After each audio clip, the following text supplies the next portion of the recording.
नमस्कार दोस्तों, होम्योपैथिक चिकित्सा पद्धति में डिजीज़ के नाम के आधार पर दवाई नहीं दी जा सकती और अगर दवाई दी जा रही है तो इसमें फेल होने की संभावना ज़्यादा रहती है, क्योंकि होम्योपैथिक चिकित्सा पद्धति में जो पेशेंट की तकलीफ है उसके साथ उसके कॉजेशंस, उसके मोडालिटी, उसके सेंसेशंस, उसके कॉन्कोमिटेंट सिम्टम्स, उसके माइंड सिम्टम्स सभी को ध्यान में रखना पड़ता है।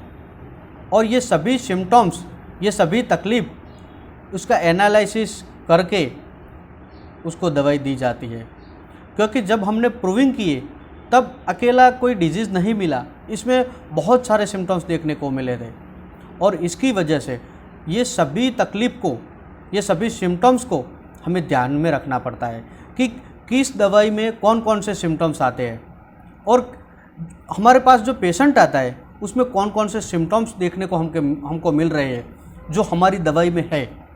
दोस्तों, आज हम ऐसी ही एक दवाई के बारे में चर्चा करने वाले हैं और उस दवाई का नाम है कल्केरिया कार्बोनिका। दोस्तों, कल्केरिया कार्ब के बच्चे को ज़्यादातर कंप्लेंट न्यूट्रिशनल डेफिशिएंसी की वजह से होती है। वो दिखने में थोड़ा मोटा दिखता है, लेकिन उसकी हड्डियाँ बहुत कमज़ोर होती है और इसी कमज़ोरी की वजह से वो चलना देरी से सीखता है। उसके जो दांत हैं वो धीरे धीरे आते हैं। दोस्तों, हमारे जन्म के साथ हमारे स्कल का जो एंटीरियर पार्ट है यहाँ का, वो खुला होता है और वो धीरे धीरे 10-12 महीनों में ये जुड़ जाता है। लेकिन कल्केरिया कार्ब के पेशेंट को ये जो जुड़ने की प्रोसेस है वो बहुत धीरे होती है। कभी कभी इसमें 2 या 3 साल लग जाते हैं। दोस्तों, कल्केरिया कार्ब का बच्चा ड्यूरिंग डेंटिशन बहुत बीमार रहता है। उसको डायरिया हो जाता है, कभी कभी डायरिया के साथ वॉमिटिंग या फिर फीवर का प्रॉब्लम भी रहता है और ये सभी तकलीफ़ों की वजह से वो नरम सा रहता है, ज़्यादा टाइम सोता ही रहता है। दोस्तों, कल्केरिया कार्ब का बच्चा बहुत ज़िद्दी होता है। अगर उसने कुछ मांग लिया और आपने उसे नहीं दिया तो वो बहुत चिल्लाएगा, ज़ोर ज़ोर से रोने लगेगा। ऐसा ऑब्स्टिनेट होता है, ज़िद्दी होता है। वो बहुत डरपोक भी होता है। अगर उसको कोई तकलीफ़ हुई और उसको कोई क्लिनिक में लेकर आएगा और डॉक्टर इंजेक्शन देने की बात कहेगा तो वो रोने लगेगा, ज़ोर ज़ोर से चिल्लाएगा या फिर क्लिनिक से भाग जाएगा। वो बहुत एप्रीहेंसिव होता है, वो भुलक्कड़ भी होता है। दोस्तों, कल्केरिया कार्ब के बच्चे ने अगर फ्रिज में रखी हुई कोई चीज़ खा ली, कोल्ड ड्रिंक्स या कोल्ड फूड, या फिर ठंडे पानी से नहा लिया तो उसकी हालत बिगड़ जाती है। उसको तुरंत सर्दी, खांसी या फिर टॉन्सिलाइटिस हो जाता है। कभी कभी इसके साथ बुखार का प्रॉब्लम भी उसको हो जाता है। दोस्तों, कल्केरिया कार्ब के बच्चे को कोल्ड ड्रिंक से तकलीफ़ हो रही है या फिर कोल्ड फूड से तकलीफ़ हो रही है, फिर भी वो खाने में कोल्ड ड्रिंक्स या कोल्ड फूड ही मांगता है। दोस्तों, जब वो अकेला बैठता है तब ऐसी चीज़ें खाना पसंद करता है जिसको हमारा बॉडी, हमारा जो पाचन तंत्र है उसे पाचन नहीं करता। इनडाइजेस्टिबल थिंग जैसे कि चाक है, पेंसिल है, ऐसी चीज़ें खाता है। दोस्तों, कल्केरिया कार्ब का पेशेंट बहुत आलसी होता है, फिजिकली भी और मेंटली भी। उसको ऐसे आराम करने से अच्छा लगता है, इसलिए वो टीवी देखना या फिर मोबाइल में गेम खेलना वो ज़्यादा करता है, उसमें उसे अच्छा लगता है। लेकिन जब कोई काम करने के मेंटल या फिजिकल वर्क की बात आती है तो वो मना कर देता है, क्योंकि वो बहुत आलसी है। दोस्तों, कल्केरिया कार्ब ट्यूबरकुलोसिस और अस्थमा के लिए भी बहुत अच्छी मेडिसिन है। अस्थमा में उसे सुबह सुबह में बहुत खांसी आती है, लेकिन ये जो खांसी है वो ड्राई होती है। कभी कभी इसमें स्पुटम भी निकलता है, लेकिन जो स्पुटम है वो कम होता है, स्केंटी होता है और उसका जो टेस्ट है वो लाइकोपोडियम क्लेवेटम के पेशेंट की तरह सॉल्टी होता है। कभी कभी तो उसको ड्राई खांसी इतनी आती है कि उसके खांसी के साथ सांस लेने में भी तकलीफ़ पड़ जाती है। उसकी जो गले की जो ग्लैंड्स है वो सूज जाती है और अगर ये खांसी ज़्यादा टाइम रही तो उसको कभी कभी चेस्ट पेन या फिर एसिडिटी का प्रॉब्लम खांसी के साथ रहता है। दोस्तों रेस्पिरेटरी के रिलेटेड जितनी भी तकलीफ कल्केरिया काफ के पेशेंट को है वो सभी फिजिकल एक्सरसाइज से बढ़ती है।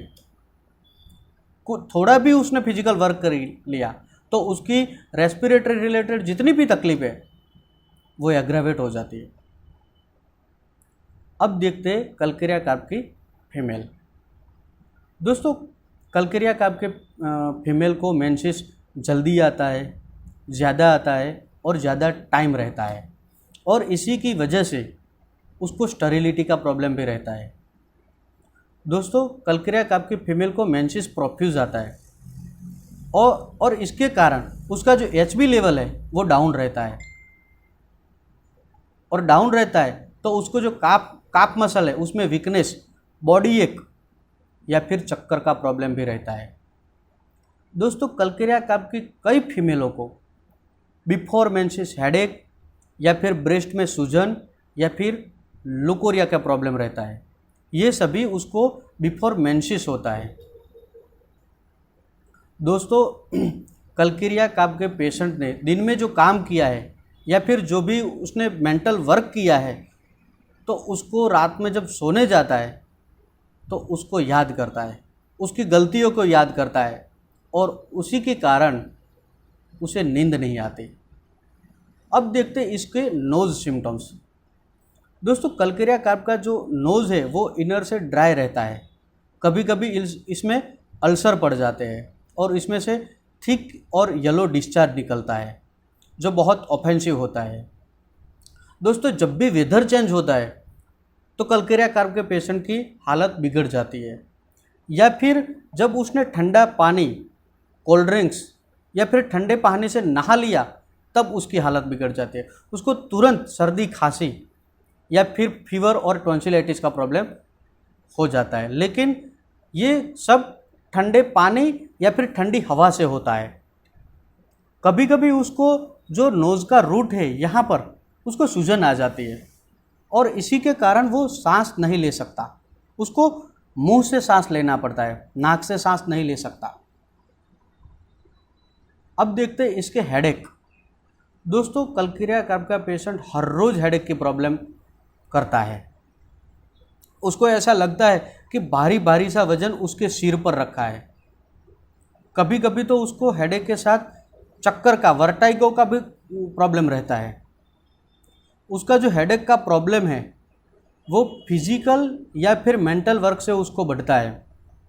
उसने थोड़ा का भी फिजिकल वर्क कर लिया या फिर मेंटल वर्क कर लिया तो उसका हेडेक एग्रावेट हो जाता है, बढ़ जाता है। उसकी ज़्यादातर कंप्लेन